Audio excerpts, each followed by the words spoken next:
ஓம் ஸ்ரீ வராகிதாயே போற்றி போற்றி, சிம்ம வாகினியே போற்றி. நல்லதே நினைப்போம், நல்லதே நடக்கும். சக்தி வராகியின் பிள்ளைகளுக்கு இந்த வராகி தாயின் ஆசீர்வாதம் என்றுமே முழுமையாக கிடைக்கும்.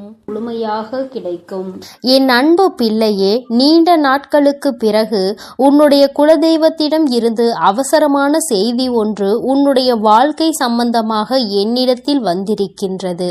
என் தங்கமே, உன்னுடைய குலதெய்வம் உன்னை பற்றிய சில விஷயங்களை என்னிடம் பகிர்ந்து கொள்ள ஆசைப்பட்டு, அம்மா, என் குலத்தில் இருக்கின்ற என்னுடைய பிள்ளை இப்பொழுது சிறிய பிரச்சனையில் இருந்து கொண்டிருக்கின்றார்கள்.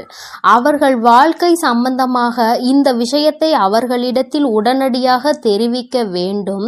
நீங்கள் சொன்னால் இன்னும் அதற்குரிய பிரச்சனைகள் மிக விரைவாகவே தீர்ந்துவிடும். நீங்களும் இந்த பிரச்சனைகளை பற்றி அறிந்திருக்கிறீர்களா என்று ஒருமுறை என்னிடம் கேட்டு தெரிந்து கொள்ளுங்கள் என்று என்னிடத்தில் வந்து சொன்னார்கள்.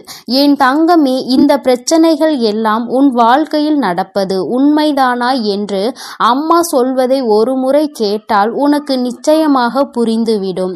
இப்பொழுது உன் வாழ்க்கையில் என்ன நிலையில் இருந்து கொண்டிருக்கின்றது, இனிமேல் உன் வாழ்க்கையில் என்ன நடக்கப் போகின்றது என்று உன்னுடைய குலதெய்வம் ஒவ்வொரு முறையும் என்னிடத்தில் வரும்பொழுது ஏதாவது ஒரு விஷயம் உன்னை பற்றி மட்டுமே சொல்ல வருகின்றார்கள். நீண்ட நாட்களுக்கு பிறகு அவர்கள் வரும்பொழுது நான் புரிந்து கொண்டேன். இத்தனை நாட்களும் என் குழந்தை உன் வாழ்க்கையில் நடந்த பிரச்சனைகள் எல்லாம் அத்தனை சாதாரணமானதாக இல்லை. இவற்றை எல்லாம் ஏதோ ஒன்று சேர்த்து கொண்டு வந்துதான் உன் உடம்பில் பல பிரச்சனைகளை ஏற்படுத்தி கொண்டிருக்கின்றது. இப்பொழுது என் முன்னால் அவை எல்லாம் நின்று கொண்டிருக்கிறது என்பதை நான் புரிந்து கொண்டேன். அவர்கள் என்னுடைய உதவியையும் கேட்டிருக்கின்றார்கள். ஏனென்றால் உனக்கிருக்கின்ற பிரச்சனைகள் அத்தனை பெரிது. மிகவும் எளிதாக அது தீர்ந்துவிடக் கூடியதாக இல்லை. அதனால்தான் உன்னுடைய வாழ்க்கை அழிந்துவிடக் கூடாது என்பதற்காக என்னிடத்தில் இதை உடனடியாக தெரிவிக்க வந்திருக்கின்றார்கள். நிச்சயமாக இந்த பிரச்சனையை என்னால் தீர்த்து தர முடியும் என்று நான் புரிந்து கொண்டேன். உன் வாழ்க்கையில் நடக்கும் இந்த பிரச்சனையை பற்றிதான் அவர்கள் சொல்ல வந்தார்கள். இன்று என் தங்கமே, உன்னுடைய வாழ்க்கையில் இப்பொழுது நடக்க இருக்கின்ற ஒரு விஷயம் என்னாலும் உன்னை மிகவும் பெரிதளவில் காயப்படுத்தி கொண்டிருக்கின்றது. குடும்பத்திற்கு உள்ளே இருந்து கொண்டு என்னாலும் உனக்கு கெடுதல் செய்ய அவர்கள் நினைத்து கொண்டிருக்கின்றார்கள். என் பிள்ளைதான் இருக்கின்ற இடத்திலேயே நரகத்தில் வாழ்வது போன்ற ஒரு உணர்வினை நீ உணர்ந்து கொண்டிருக்கின்றாய். சொந்த பந்தம், பாசங்கள் எல்லாம் வேஷம் என்ற ஒரு நிலைக்கு நீ இப்பொழுது வந்து விட்டாய். யாரால் உன் வாழ்க்கைக்கு உதவி கிடைக்கும் என்று நம்பி அவர்களோடு என்னாலும் நல்ல உறவில் இருந்து வந்தாயோ, இன்று அவர்களாலேயே மிக பெரிய பிரச்சனைக்கு நீ ஆளாகி நின்று கொண்டிருக்கின்றாய். அது மட்டுமல்ல, அவர்கள் எண்ணமும் உன்னை அவமானப்படுத்த காத்து கொண்டிருக்கின்றது. அவர்களுக்கு உன்னை அவமானப்படுத்த வேண்டும் என்பது மிகவும் முக்கியமானதாக இருக்கிறது. உன்னை அவமானப்படுத்துகிறோம் என்பதை சிறு துளி அளவு கூட அவர் புரிந்து கொள்ளவில்லை. உன்னை பற்றி பேச வேண்டும், எப்பொழுதும் உன்னை பற்றி மற்றவர்கள் தவறாக சொல்ல வேண்டும் என்ற எண்ணம் மட்டுமே அவர்கள் மனதிற்குள் முழுமையாக இருந்து கொண்டிருக்கின்றது. இதில் உன்னுடைய குலதெய்வத்திற்கு வருத்தம் என்ன தெரியுமா? என்னுடைய குலத்தில் இருக்கின்ற பிள்ளைகள் எல்லாம் ஒருவருக்கொருவர் ஒற்றுமையாக இருக்க வேண்டும் என்று நான் நினைத்து கொண்டிருக்கின்ற இந்த நேரத்தில் இவர்கள் இப்படி ஒற்றுமை இல்லாமல் இருப்பதோடு மட்டுமல்லாமல் ஒருவர் இன்னொருவர் வாழ்க்கையையே கெடுப்பதற்கு அல்லவா நினைத்து கொண்டிருக்கின்றார்கள். மற்றொருவர் வாழ்க்கையை கெடுப்பதால் என்ன பலன் இவர்களுக்கு கிடைக்கப் போகின்றது? மற்றவர்கள் வந்து இவர்களை ஏதாவது செய்ய நினைத்தால் கூட ஒற்றுமையாக நின்று அவர்களை விரட்டி அடிப்பதை விட்டுவிட்டு இவர்களுக்குள்ளேயே ஒற்றுமை இல்லாமல் தவித்து கொண்டிருக்கின்றார்கள்.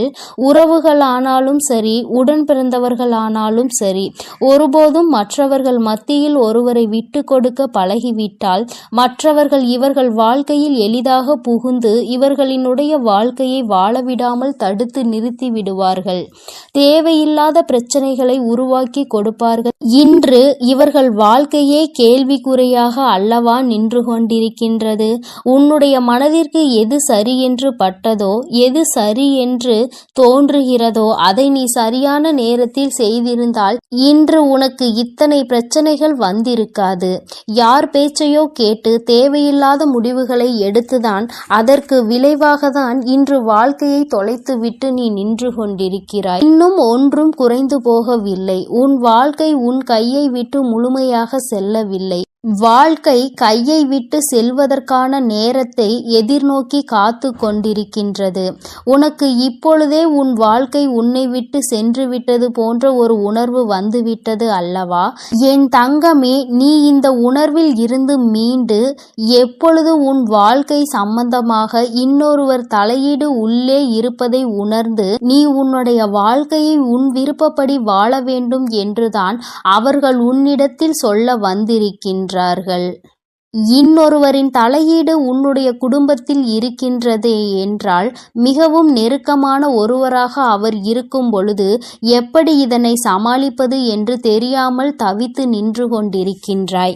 என் தங்கமே, ஒருவர் வாழ்க்கையில் மிகவும் முக்கியமான உறவாக இருக்கும் பட்சத்தில் அவர்களை வாழ்க்கையில் அருகில் இல்லாமல் விலக்கி வைப்பது என்பது மிகவும் கடினமான விஷயம் அல்லவா? அந்த விஷயத்தை தான் என் பிள்ளை செய்ய முடியாமல் தவித்து நின்று கொண்டிருக்கின்றாய். தள்ளி நில் என்று சொல்லிவிட முடியாத ஒரு உறவு அதற்காக தன் வாழ்க்கையில் பிரச்சனையை ஏற்படுத்தும் பொழுது அதையும் பார்த்து கொண்டு இருக்க முடியவில்லை. இரு பக்கமும் சாய முடியாமல் எத்தனையோ பிரச்சனைகளை நீ போராடி கொண்டிருக்கிறாய். என் தங்கமே, இது இன்றோடு முடிய போகின்ற விஷயம் கிடையாது. இது உன்னுடைய வாழ்க்கை அல்லவா? உன் வாழ்க்கையை கெடுக்க நினைத்தாலும் சரி, அது எப்பேற்பட்ட உறவாக இருந்தாலும் சரி, அவர்களுக்கு எடுத்து சொல்லி நீ புரிய வைக்க வேண்டும். அப்படியும் அது அவர்களுக்கு புரியவில்லை என்றால் உன்னுடைய வாழ்க்கையில் இருந்து அவர்களை ஒதுக்கி வைப்பதை தவிர வேறு வழி இல்லை. எத்தனை பெரிய உறவாக இருந்தாலும், உன் வாழ்க்கையில் எத்தனை அக்கறை கொண்டவர்களாக இருந்தாலும் வாழ விடாமல் பிரச்சனைகளை உருவாக்கி கொண்டிருந்தால் அவர்கள் உன் வாழ்க்கையில் எதற்காக தேவைப்படுகிறார்கள் என்று ஒருமுறை சிந்தித்துப்பார். எந்த ஒரு காரியத்திற்காகவும் உன் வாழ்க்கையில் உனக்கு கெடுதல் செய்ய நினைப்பவர்களை அருகில் வைத்து கொண்டிருக்காதே. இதனால் உன்னுடைய வாழ்க்கைக்கு தான் மிகப்பெரிய பிரச்சனை. அது மட்டும் அல்லாமல் உன்னை சார்ந்து இருப்பவர்களுக்கும் மிகப்பெரிய மனவேதனை. அது எந்நாளும் உறுத்தி கொண்டே இருக்கும் என்பதை நீ மறந்து விடாதே. என் தங்கமே, சந்தோஷமாக வாழ்கின்ற காலத்தில் சந்தோஷத்தை அனுபவிக்க முடியாமல் என் பிள்ளை தவித்து நின்று கொண்டிருக்கிறாய். இந்த வயதில் அனுபவிக்க வேண்டிய விஷயத்தை இனிமேல் எந்த வயதில் அனுபவிக்க போகின்றாய்? இப்பொழுது உன் வாழ்க்கை இப்படி இருப்பதை என்னால் ஏற்றுக்கொள்ள முடியவில்லை என்று உன்னுடைய குலதெய்வம் மிகவும் மனவேதனை அடைந்தார்கள். என் தங்கமே, இந்த வாழ்க்கையை இனிமேலாவது காப்பாற்றிக் கொள்ள வேண்டும். யாருடைய பேச்சுக்கும் இடம் கொடுக்காமல், யார் சொல்கின்ற வார்த்தையையும் கேட்காமல் உன்னை நம்பி இருப்பவர்களை காப்பாற்ற வேண்டிய பொறுப்பினை மட்டும் உன் கைகளில் நீ எடுத்துக்கொள்ள வேண்டும். வேறு எதுவும் உனக்கு பெரிதாக தெரியக்கூடாது. ஏனென்றால் எல்லோரையும் விட்டு வந்த உறவு, உன்னை நம்பி இருக்கின்ற ஒரு உறவு, நீ உன்னுடைய இல்லத்தில் உன்னோடு இருக்கின்றார்கள் என்பதற்காக, உன்னுடைய நெருங்கிய உறவு என்பதற்காக அவர்கள் சொல்கின்ற பேச்சுக்களை எல்லாம் கேட்டு உன்னை மட்டுமே உயிரென நம்பி வந்தவர்களை காயப்படுத்தக்கூடாது. அவர்கள் மனதினை ஒருபோதும் நீ வேதனைப்படுத்தக்கூடாது. நீ ஏற்றுக்கொண்ட பொறுப்பிலிருந்து ஒருபோதும் தவறக்கூடாது. இவற்றிற்கெல்லாம் ஒரே ஒரு வழி, மூன்றாவது நபரை வாழ்க்கைக்குள் நுழைய விடாமல் தடுப்பது மட்டும்தான். அவர்களால் தான் உன் வாழ்க்கையில் இத்தனை சீரழிவு ஏற்பட்டிருக்கின்றது என்பதை நான் நன்கு அறிவேன். உன்னுடைய குலதெய்வத்தின் மனவேதனையும் இது ஒன்றே இருந்து கொண்டிருக்கின்றது. தன்னை நம்பி வந்தவர்களை விட்டுவிட்டு இன்னொருவரின் சொல்லை கேட்டு அவர்களை காயப்படுத்துவது என்பது தவறான செயலாகும்.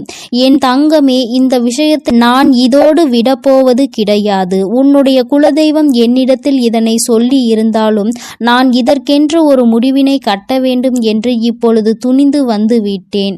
இனிமேலும் உன் வாழ்க்கையில் இந்த பிரச்சனை தொடரக்கூடாது. கூடாது. மற்றவர்கள் உனக்கு தீங்கு செய்ய நினைத்தாலும் நீ அவர்களுக்கு தீங்கு செய்ய நினைத்தாலும் எல்லா விஷயங்களும் உன் தலையில்தான் வந்து விடியும் என்பதை முதலில் மறந்து விடாதே.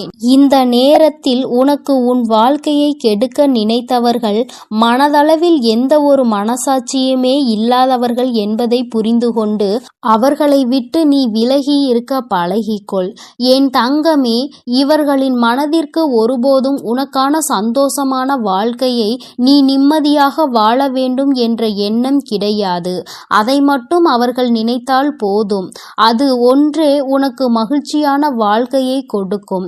உன்னுடைய குலதெய்வம் மனதில் இருக்கின்ற இந்த விஷயத்தை நீ புரிந்து கொண்டிருப்பாய் என்று நான் நினைக்கின்றேன். அவர்கள் சொன்னார்கள், இப்பொழுது நீ சந்தோஷமாக வாழ வேண்டிய நேரம் இது.